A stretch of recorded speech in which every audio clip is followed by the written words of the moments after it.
We're out here at Hardyville, Ridgeland Middle School, getting their bleachers cleaned up.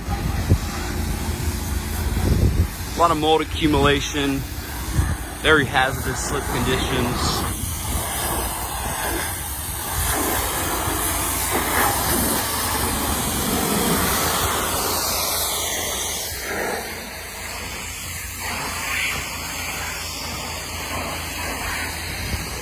Getting it cleaned up, removing all the mold, mildew. Obviously these are the areas that haven't been done yet. But as you can see, this first section has been done, and the difference is quite noticeable.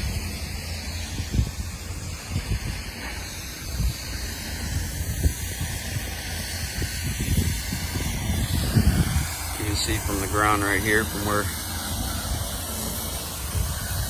stopped, to work our way back down.